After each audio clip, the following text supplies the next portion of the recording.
Facebook is rewarding me. Apparently, everyone wants data right now, more so than before.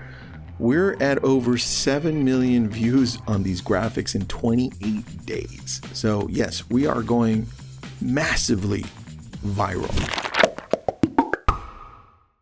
Let's talk about the top research sites that I use for real estate data, just getting information to the client or just to be informed as to what's happening in the real estate world, because sometimes things change pretty fast, faster than other times. And I think right now we're in that time period. I'm going to go over news sites and some data sites. Some of these are paid, some of these are free. But regardless, these are the ones that I primarily go to. This episode, man, I tried to do that pretty fast. This episode is brought to you by brillianttribe.com. All right, if you're following me on my personal Facebook channel, you're watching me dump a lot of data. And Facebook is rewarding me. Apparently, everyone wants data right now, more so than before. We're at over 7 million views on these graphics in 28 days. So yes, we are going massively viral. Here is where I get my data. Number one, the place that I open all the time for news is Redfin News. I go there probably first. I alternate between Redfin News because they give me good data that I can use and then post up. They give me graphics. They give me graphs, even more important, right, for me. And they have something called Redfin data charts. Now, I'm going to put this in the link to this podcast. In fact, you know what? Message me and I'll send this over to you. It's everything that we're going to go through right now. I'm going to give you those links so you don't have to go and find them. You could just click on the link and it'll take you directly to it. So Redfin News is one. And then Redfin data charts. They use a company called Tableau.com, and they upload all their data so their charts show up really nicely. You can then go on there and play with them. It's just a cool thing that I love. That's number one. Number two, HousingWire News. I love HousingWire News because it gives me a variety. It gives me the charts that I need because they bought Altos Research, and it's got Logan Matashami. He's really great. They've got a good podcast. And then it also gives me the other news, like what's happening in the economy and how that can affect real estate.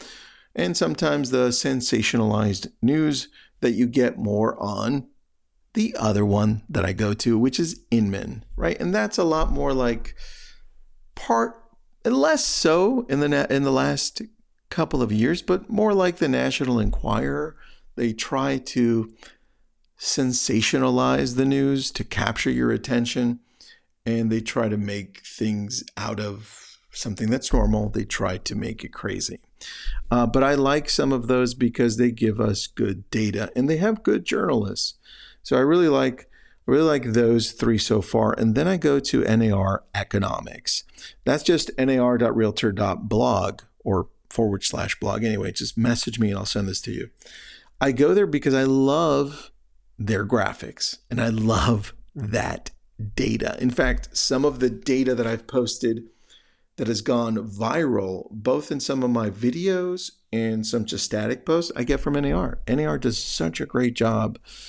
And they organize it very well and they give you the reasoning behind it. And I love it. So NAR economic data. The next one, Realtor.com. And the Realtor.com research is free. Like, how could you not love this? In fact, some of the influencers out there that do a great job with real estate data, like, what's his name? Not Logan, it's Lance Lambert. He does such a great job grabbing data from Realtor.com because they let you download it from the back end here, and he uploads it to Data Wrapper and then fixes it, and then he's got his own graph, his own charts. Does a magnificent job. The other guy that does this well, which is always telling you the world is going to crash, is Nick Gurley. He's got a company called Revaluate. He just uses all this data.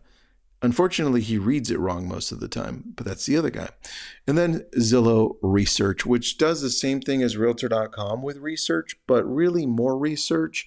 With Realtor.com's news site, you get a lot bigger of a mix, like what celebrities sold a home, check out this area, here's the economic breakdown. Zillow's a lot more research-based with their data. They let you download it, but also tell you, hey, these are the markets that we think are going up or down. A slightly different approach, and I like both. And then you've got Keeping Current Matters, which you have to pay for to get through, but they curate a lot of this data for you and give you the graphics. So you can go there and grab it, just understand it, read it, and now you're ready to go. And then Rezi Club, to me, Rezi Club is really good. It's with Lance Lambert. He has all that data that he gathers from all over the place, kind of like where I'm sending you. And he makes it into this really pretty graphic and explains it to you. Says, hey, here's what's happening. Here's what to look out for. And by the way, use this graphic. So really good data. And then Visual Capitalist. You may or may not have heard of this. I'm putting the link to this specifically to a graphic that I used. So when you find your way there, there's a lot more to it. You can get lost. They grab a lot of data and put it into these beautiful graphics. Some of it you'll never use, but others, economic data, real estate data, you will use. Anyway, that's practically what I use. There's a lot more, but I gave you the important pieces. Hope you have an awesome day.